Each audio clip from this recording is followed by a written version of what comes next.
प्यारे बच्चों, आज की क्लास में आप सबका स्वागत है। पिछले टर्न पे जो है हम लोग हजारी प्रसाद द्विवेदी द्वारा लिखित अशोक के फूल की व्याख्या पढ़ रहे थे और मुझे विश्वास है कि आप लोगों को समझ में आया होगा, निश्चित रूप से समझ में आया होगा। किसी को कहीं पे कोई प्रॉब्लम न हुई होगी। आज हम लोग उसी क्रम में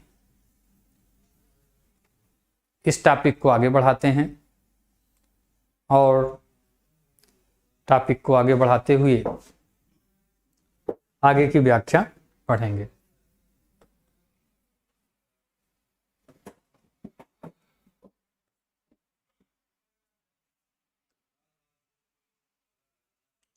ठीक है, अब होती है क्लास की शुरुआत कि वह गंगा की अबाधित अनाहत धारा के समान सब कुछ को हजम करने के बाद भी पवित्र है। क्या कहने का मतलब है? सरनाम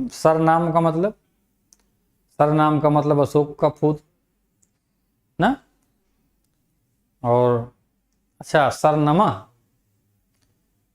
चलिए आगे। हाँ, सब लोग खुश रहिए, प्रसन्न रहिए, पढ़िए। और ये पहली लाइन आपके सामने हमने रखी है और पहली लाइन ये है कि वह गंगा की अबाधित अनाहत धारा के समान सब कुछ हजम करने के बाद भी पवित्र है। क्या है? गंगा की अबाधित धारा। अबाधित माने जिसे रोका नहीं गया है या जिसे रोका नहीं जा सकता ना,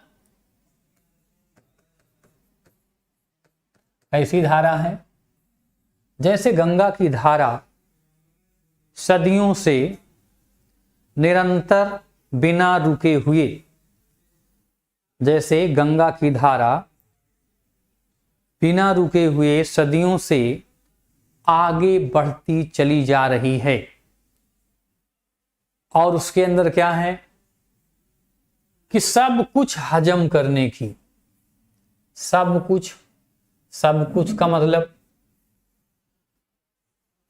कुछ का मतलब यह है कि विभिन्न प्रकार के जल, छोटी नदियों के, शहर का, सब कुछ को लेकर के आगे बढ़ती है। अब यहां सब कुछ का मतलब क्या है? प्रदूषित जल को भी लेकर, अर्थात गुण और दुर्गुण, गुण और दुर्गुण को लेकर के क्या करती है भाई? आगे बढ़ती जाती है। कहीं पर विशेषताएं होती हैं, कमियां होती हैं, उसी तरह से विशेषता और कमी, गुण और दुर्गुण दोनों को लेकर के वो आगे बढ़ती है। उसी प्रकार से जो अशोक के फूल का इतिहास है, अशोक के फूल का इतिहास है, चाहे वो सकारात्मक हो चाहे नकारात्मक हो, चाहे वो सकारात्मक हो चाहे नकारात्मक हो, उन सब को लेकर के क्या कर रहा है भाई? आगे बढ़ता जा रहा है। जो भी आगे बढ़ेगा, जो भी जैसे भी समय बढ़ेगा तो क्या हो जाएगा भाई? उसका इतिहास, उसका भूगोल, उसकी विशेषताएं समय के साथ आगे बढ़ती चली जाती हैं। फिर क्या कर दिया है? फिर भी इतना करने के बाद भी गंगा की धारा क्या है? पवित्र है, निर्मल है, स्वच्छ है। उसी प्रकार से कहते हैं सभ्यता और संस्कृति का मोह क्षण भर बाधा उपस्थित करता है। धर्माचार का संस्कार थोड़ी देर तक ही धारा में टक्कर लेता है, बस इस दुर्धर धारा ने सब कुछ बह जाते हैं। क्या किया है? कह रहे हैं कि सभ्यता और संस्कृति का जो बहाव है, जिस प्रकार से गंगा की धारा रुकती नहीं है, अच्छाइयां बुराइयां गुण दुर्गुण दोनों को लेकर के आगे बढ़ती है, ठीक उसी प्रकार से हमारी जो सभ्यता है और संस्कृति है, ये क्या करती है भाई? इसके मार्ग में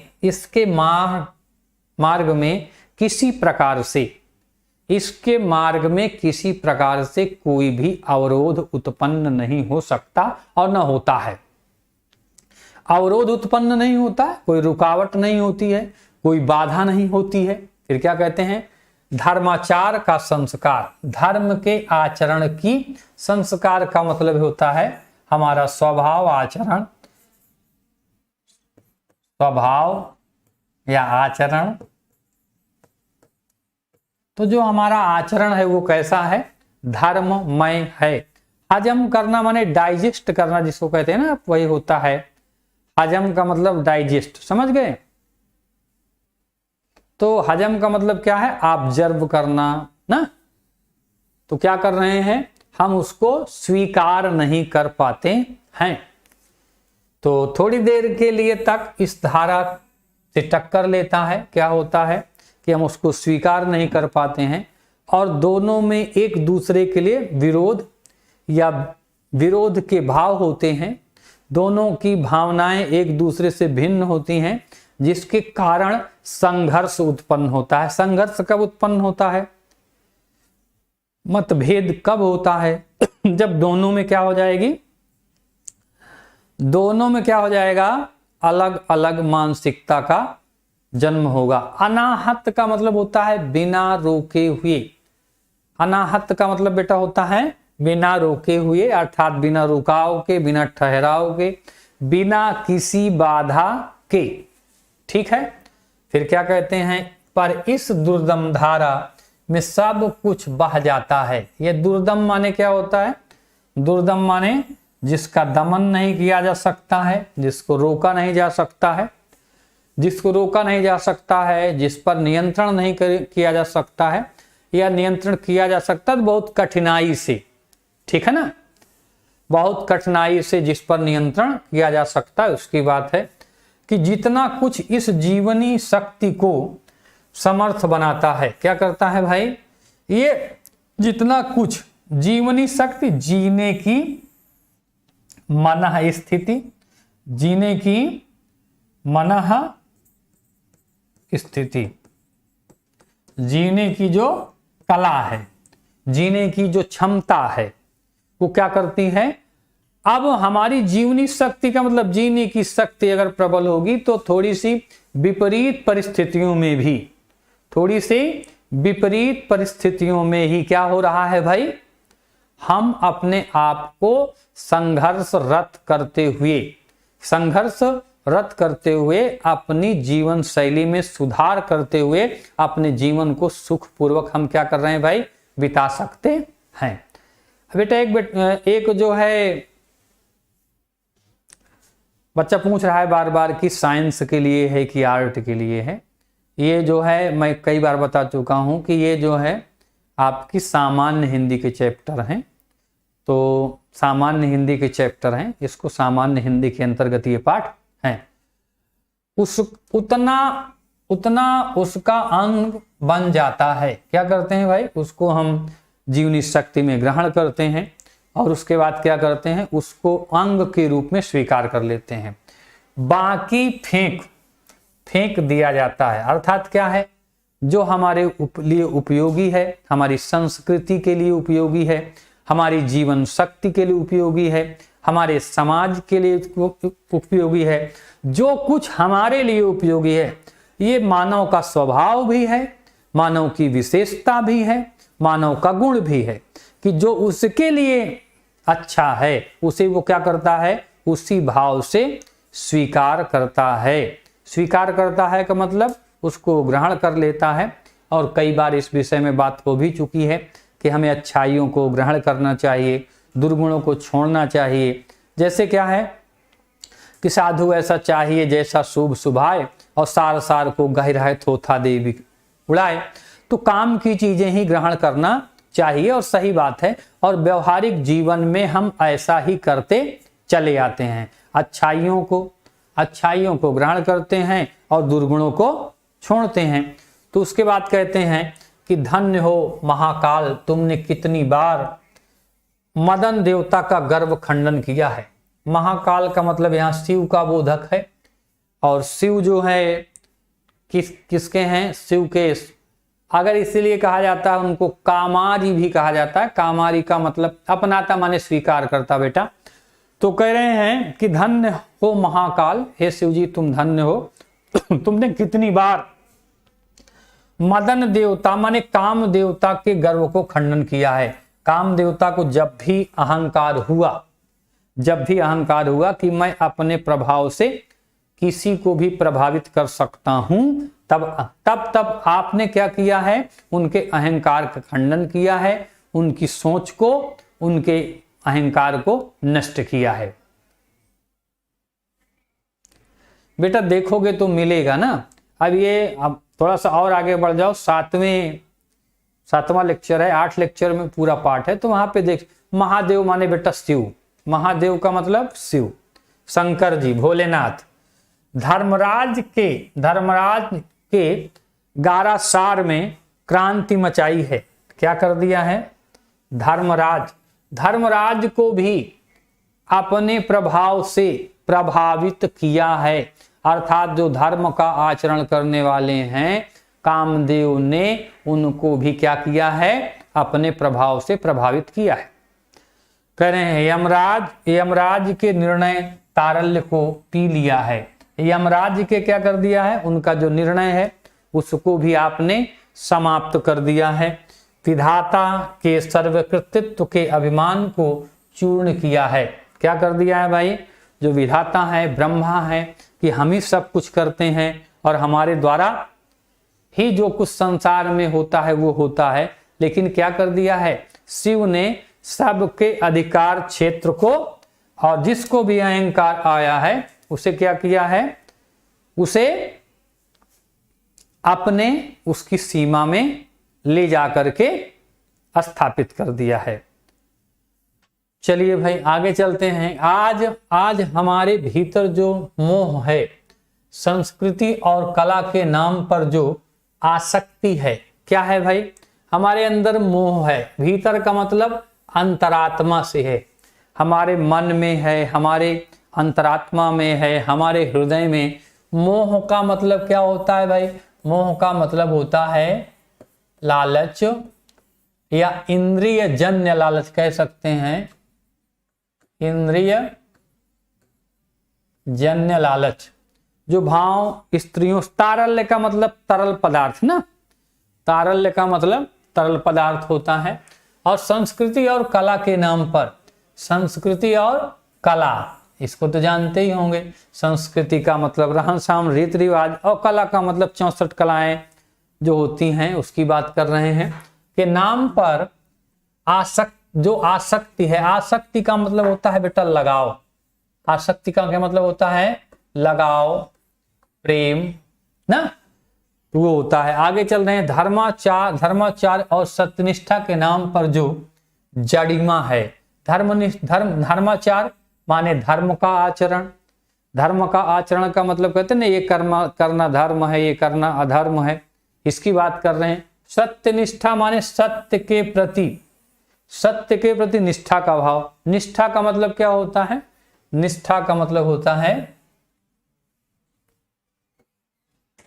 पूर्ण विश्वास,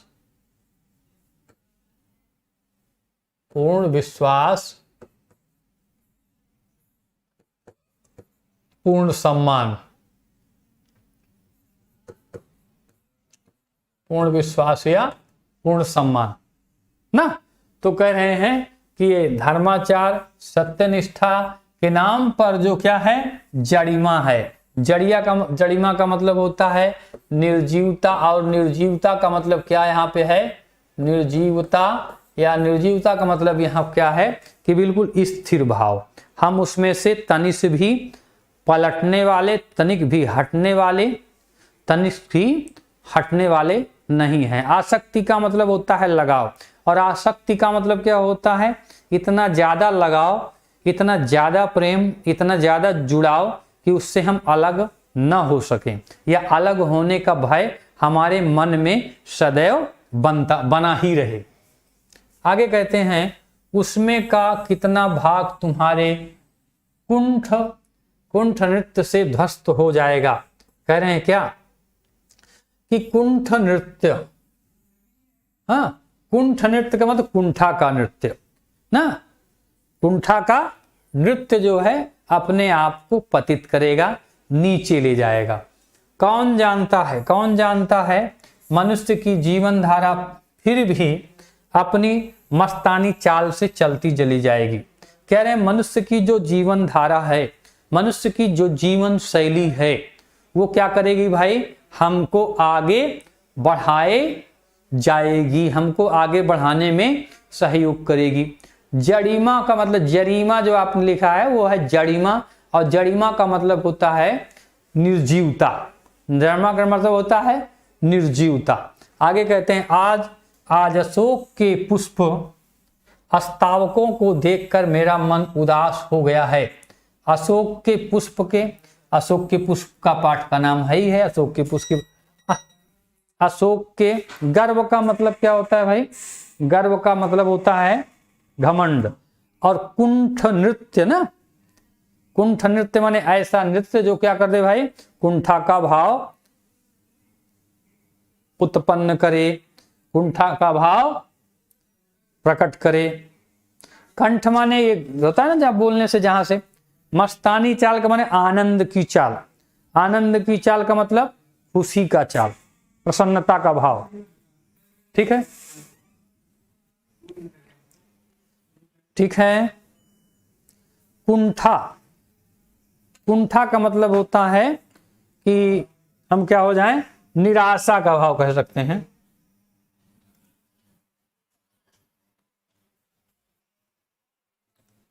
ठीक है, कुंठा का मतलब क्या होता है? निराशा होता है। और कुंठा का मतलब एक तरफ से, और दुर्दम का मतलब होता है जिसे आसानी से दमन न किया जा सके। और कुंठा को एक तरफ से और भी समझ सकते हैं, वो जैसे चाकू होती है, जब उसकी धार जो है कमजोर हो जाती है तो उसको क्या कहते हैं? उसको कुंठित कहते हैं। वैसे भी कुंठित है, अर्थात तीव्रता से हीन या तीव्रता से रहित ना।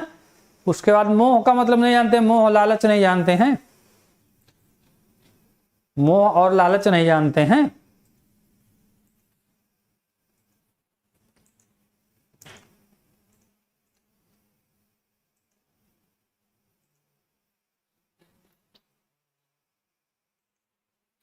और जो पूछना हो पूछिए, 1 मिनट का टाइम है आपको, जो भी आप पूछना चाहते हैं जल्दी से पूछ लीजिए। अस्तावक का मतलब होता है कोमल पंखुड़ी। निराशा नहीं जानते, आशा रहित या आशाहीनता, आशा का अभाव।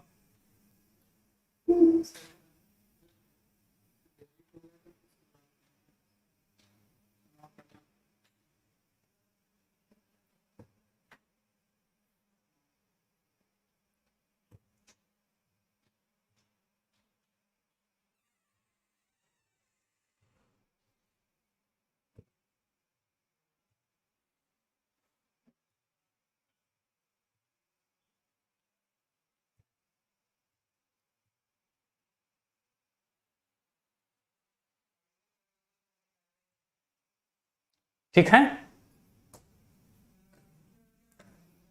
फिर क्या? गर्व का मतलब होता है, गर्व का मतलब घमंड होता है, और खंडन का मतलब टूटना होता है। ठीक है ना। अब चलते हैं हम लोग अपनी मस्तानी चाल में,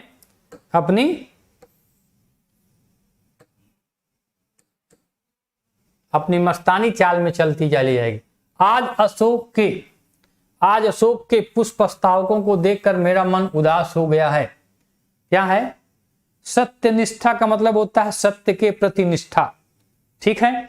कल न जाने किस वस्तु को देखकर किस हृदय में उदासी की रेखा खिंच उठेगी। क्या करते हैं कि किस हृदय में, अर्थात कोई ऐसी चीज जो महत्वपूर्ण है और उससे उसको लोग चाहते हैं, उससे प्रेम करते हैं, उससे उनका आकर्षण है, और उसके खोने, उसके महत्व के कम हो जाने से या उसके महत्व को घटने से कौन सा भाव उत्पन्न होगा।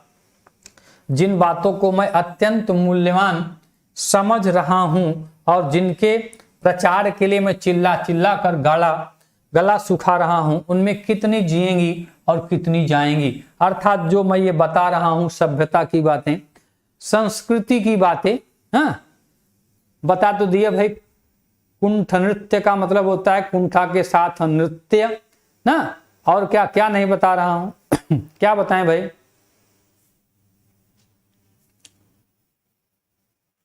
आप ये मत जो पूछना उसको बस लिख दीजिए, ठीक है ना। चलते हैं आगे।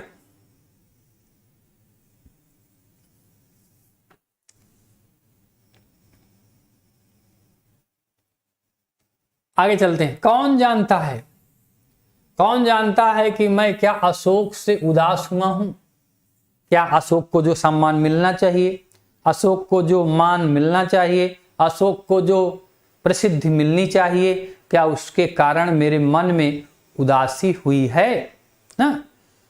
फिर उसके कह रहे हैं कि माया कटती नहीं।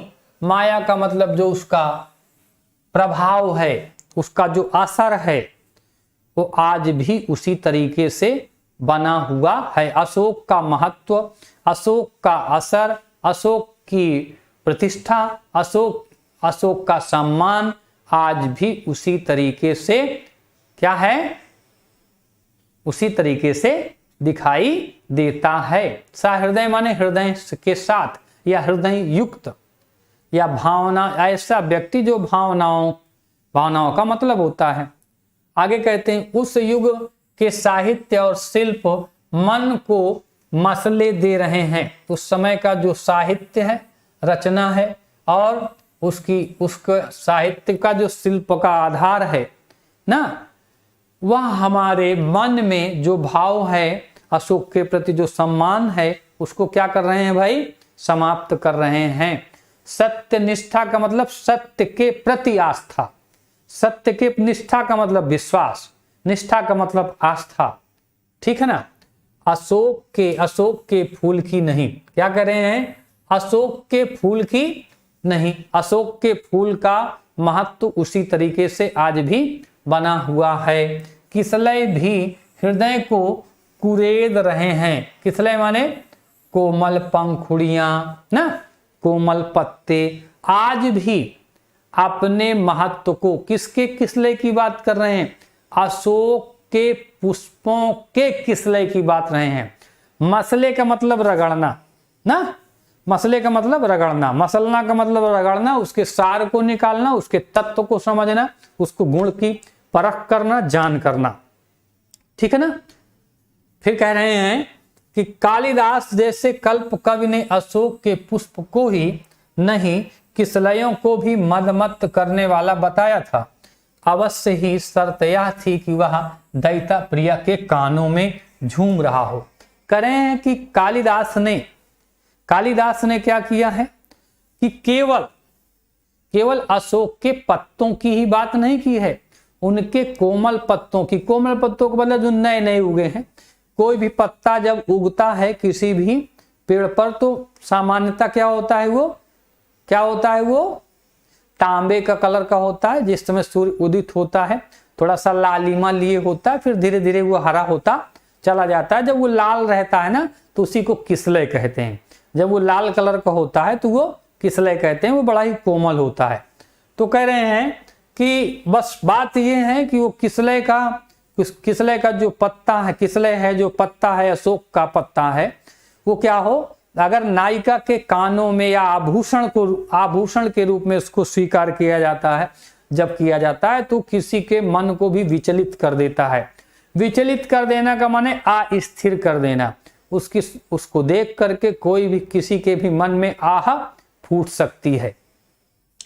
किसलय प्रसो अपि विलासिता नाम मदयिताम दयिताम श्रवणा अर्पिता। कह रहे हैं किसलय जो है, क्या कहते हैं, प्रसो अपि, उत्पन्न हुआ विलासिनाम मदयिताम, स्त्रियों के क्या कहते हैं, कानों में अर्पित जो है वो मद को उत्पन्न करने वाला होता है।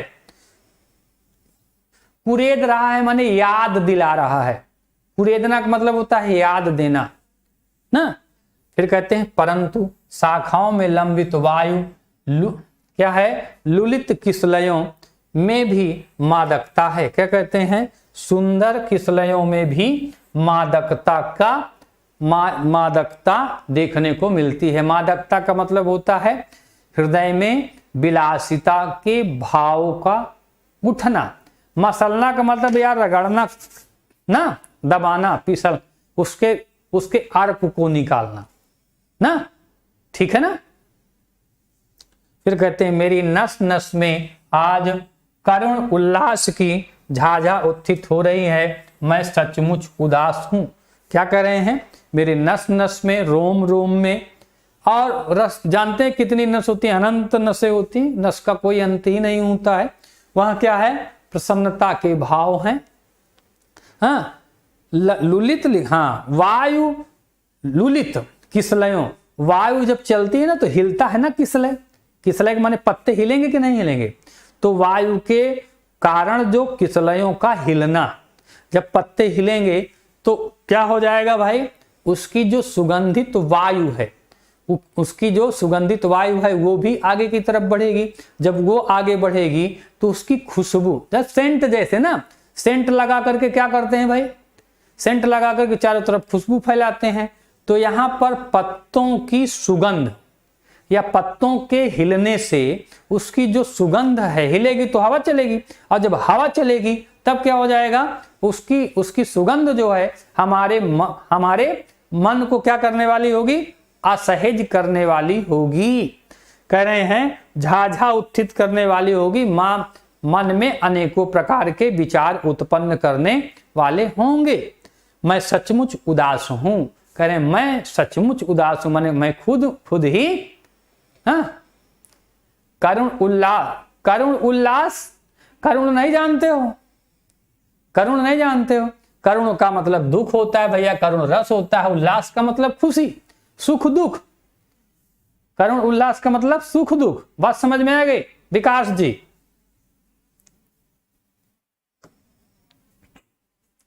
बताइए, झाझा का मतलब होता है हवा का झोंका, हवा का झोंका,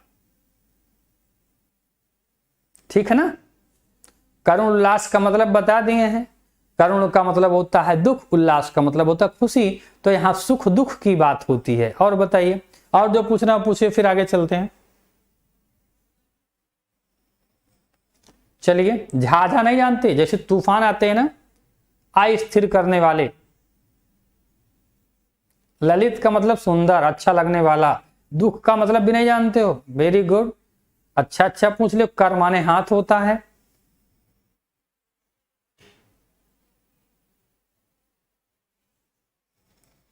ललित का मतलब सुंदर बता चुके हैं। और बताएं, चलें फिर आगे।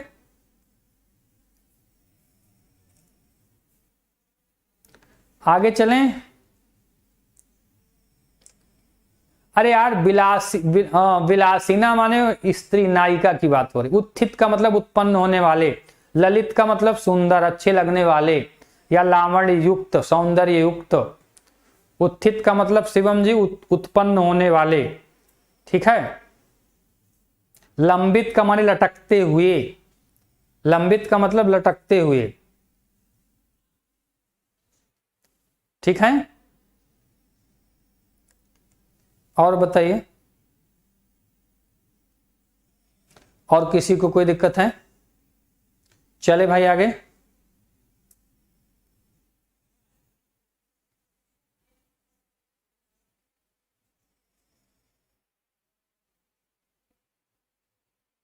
चलिए ठीक है, आगे चलते हैं।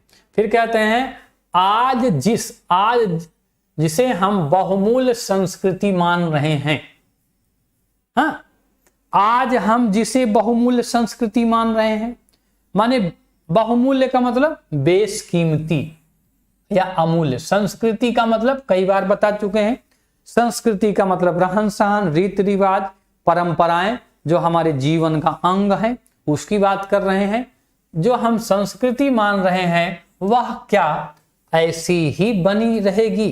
कहते हैं जिसको हम आज बहुमूल्य मान रहे हैं, जो हमारे लिए बेशकीमती है, जो अपने आज के समय में जो गौरव से परिपूर्ण है, आज के समय में जो गौरव से परिपूर्ण है, क्या यह गौरव इसी प्रकार से स्थिर रहेगा? समय काल परिस्थितियों के अनुसार क्या ये बदलेगा या इसी तरीके से रहेगा? तो क्या कह रहे हैं? कह रहे हैं कि ये जो अशोक के महत्व की बात कर रहे हैं, अशोक के गौरव और महत्व की बात कर रहे हैं कि भाई क्या इसी तरीके से चलेगा? हाँ, क्या इसका गौरव इसी तरह से रहेगा? भाई संसार है, परिवर्तनशील है। कोई चीज क्या होती है कि आज जो है वो ऐसे हमेशा नहीं रहती। संसार मरण धर्म है।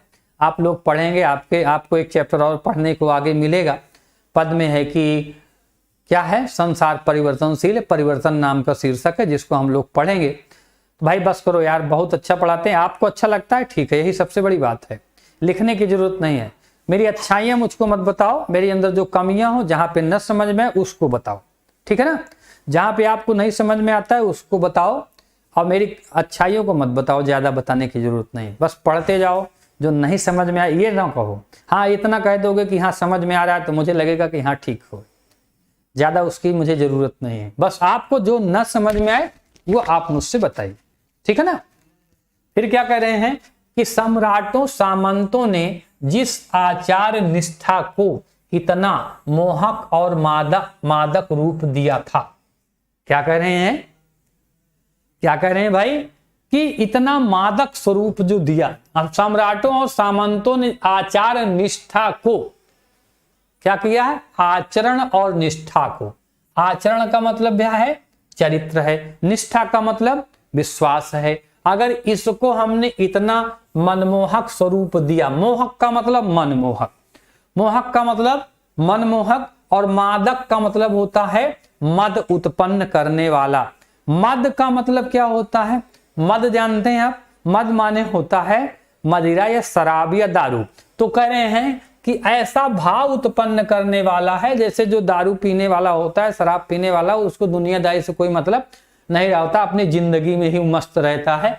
तो ठीक इसी प्रकार से इसका जो मद है, इसका जो घमंड है, वो अपने आप में ही, मद माने घमंड भी होता है, और मद मतलब मादकता का मतलब घमंड आ जाएगा, किसी को समझता नहीं है। जो इसको रूप दिया था वह लुप्त हो गया है। उसका जो भाव क्या हो गया है भाई? लुप्त हो गया है, गायब हो गया है। धर्माचार्यों ने जिस ज्ञान और वैराग्य को इतना महार्घ समझा था, क्या किया? धर्म के आचार्यों ने ज्ञान को, ज्ञान का मतलब जो हमारी विद्या है, और क्या है? वैराग्य का मतलब त्याग की बात है। मदिरा का मतलब बता दिया था भाई मैंने ना, मदिरा का मतलब मैंने बता दिया था। क्या बताया था? शराब। स्मैटो कहाँ लिखा है? जो आपने अभी लिखा हुआ है वो कहाँ लिखा हुआ है? इसमें तो कहीं ऐसा शब्द हमने नहीं देखा अभी ना, ऐसा कोई शब्द आया है, या लिखने में आपको गड़बड़ हो सकता है। और वैराग्य का इतना महार्घ समझा, वैराग्य को बहुत महत्वपूर्ण समझा, बेशकीमती समझा था, वह लुप्त हो गया है। क्या हो गया है भाई? वह वैराग्य समाप्त हो गया है, वह ज्ञान समाप्त हो गया है, और वह क्या हो गया है? धर्माचार्यों ने जिसे बहुत महत्व दिया था, आज उसका अस्तित्व देखने में नहीं मिल रहा है। अस्माटू कहां लिखा है? इसमें कहां लिखा है अस्माटू भाई?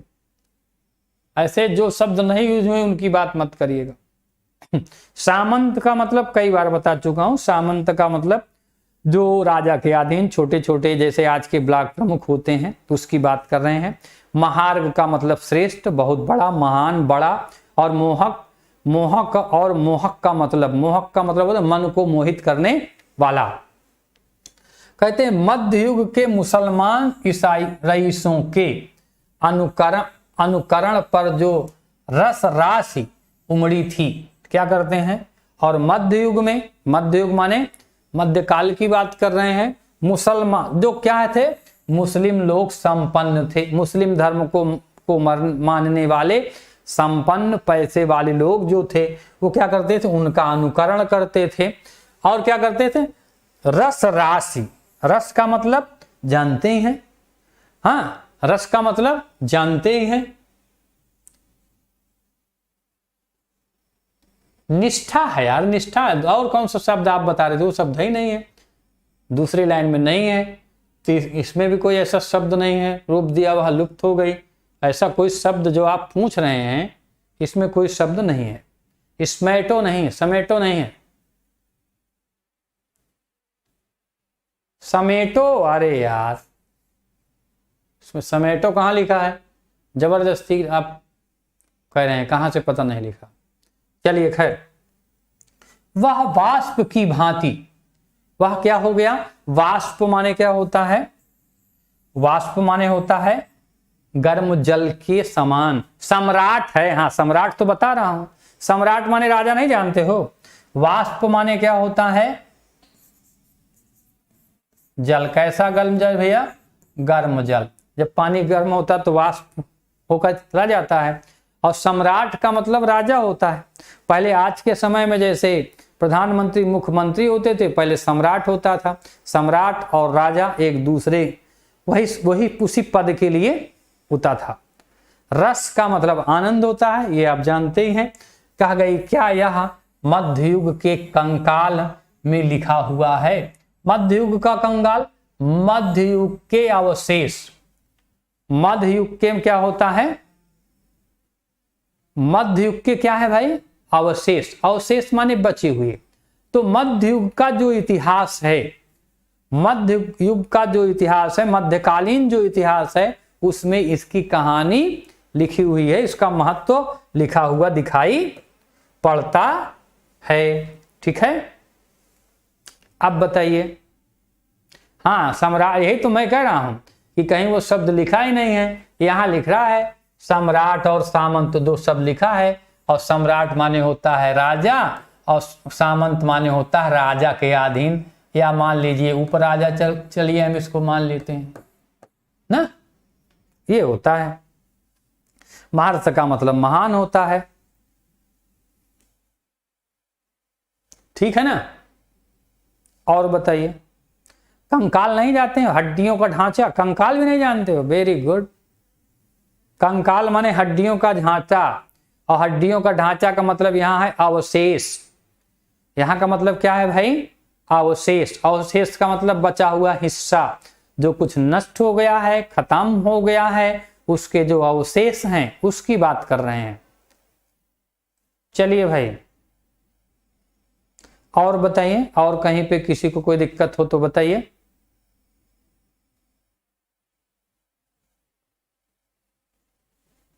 और बताइए, और किसी को कोई दिक्कत है जल्दी बताइए, नहीं फिर हम चलते हैं आगे, बढ़ाते हैं इसको।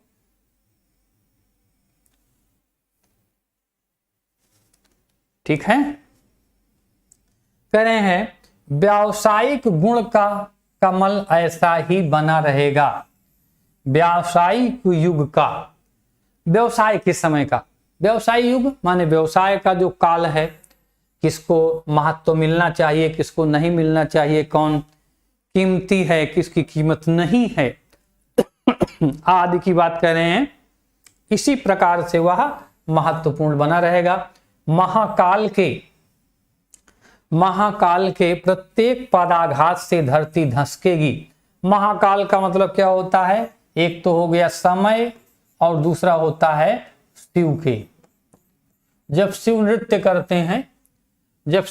करते हैं तो संसार का प्रलय होता है, यहां शिव से भी ले सकते हैं। और काल का मतलब मौत ही होता है, मृत्यु के देवता शिव होते हैं, इसीलिए महाकाल कहा जाता है।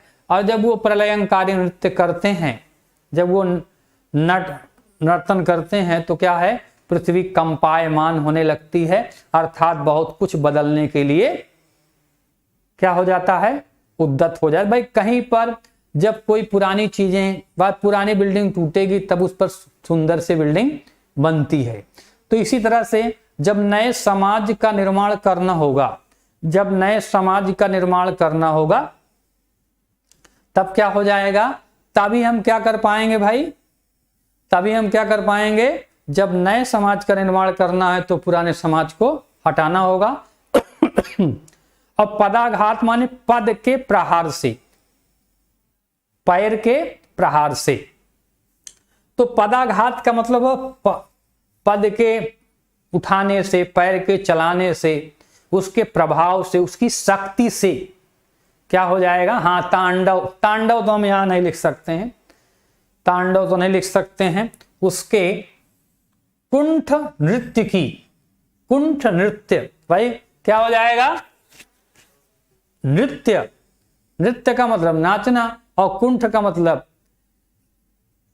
महाघर नहीं, महार्घ का मतलब, महार्घ कहते हैं कि नृत्य का प्रत्येक चारिका कुछ न कुछ लपेट कर ले जाएगी। क्या कहते हैं, चारिका का मतलब सेविका, जो भी वो गाएंगे, नाचेंगे, कुंठ करेंगे, जो उनकी सेविकाएं हैं, जो उनकी अनुचरी करेंगी, जो उनके साथ नृत्य करेंगी, वो क्या करेंगी भाई, कुछ न कुछ सीख कर जाएंगी, कुछ न कुछ स्वीकार करके जाएंगी।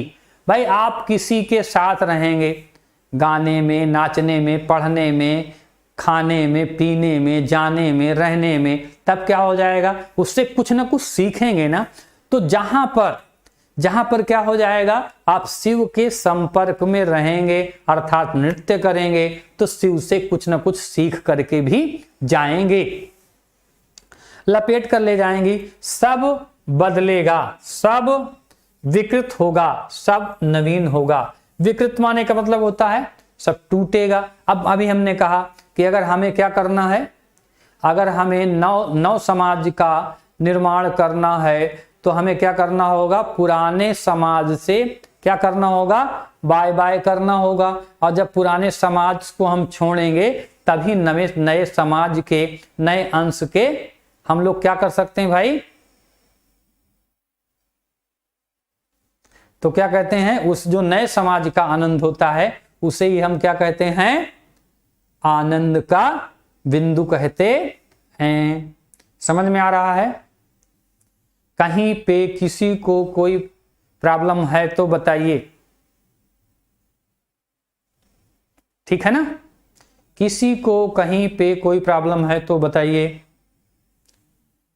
धसकेगी, धसकना नहीं जानते, अरे जब पैर रखेंगे पृथ्वी फटेगी, नाचेंगे, प्रहार करेंगे, जैसे गीली मिट्टी होती है ना। पदाघात का मतलब होता है पद प्रहार, माने पैर की ठोकर, ठीक है ना, पैर की ठोकर। अब ठोकर का मतलब सामने मारना होता है और आघात का मतलब नीचे मारना होता है, ये समझ लो आप। आघात जैसे हथौड़ी पटकते हैं ना, वैसे पैर को पटकना, वो होता है आघात ना। और जैसे क्रिकेट खेलते हैं, जैसे क्रिकेट खेलते हैं, बाल को मारते हैं, वो क्या है, वो है प्रहार, ठीक है ना, वो प्रहार है, ठीक है ना। और बताइए, समझ में आ रहा है, कहीं पे किसी को दिक्कत है भाई। नवीन का मतलब नहीं जानते, नवीन का मतलब नया, नवीन का मतलब नया, और नया वो होता है जो पुराने से अलग हो, पुराने से भिन्न हो। महाघर कहां लिखा है, महाकाल लिखा है, ये महाकाल लिखा है, महाघर कहां लिखा है। महाकाल माने शिव, ठीक है, महाकाल माने शिव हैं, शिव माने शंकर जी, भोलेनाथ, पार्वती पति। नया का मतलब नवीन बता चुके हैं। और बताइए, ठीक है, किसी को कहीं पे कोई प्रॉब्लम है तो बताइए।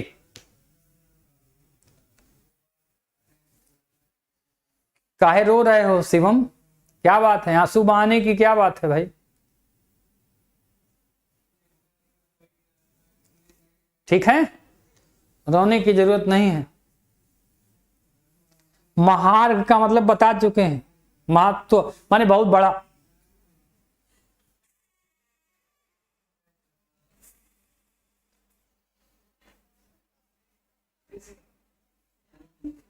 चलिए भाई, आप लोग इसी तरीके से पढ़ते रहिए, बताते रहिए, जहां भी आपको प्रॉब्लम हो वहाँ बताइए, और जो भी आपकी समस्याएं हों उसको बताइए।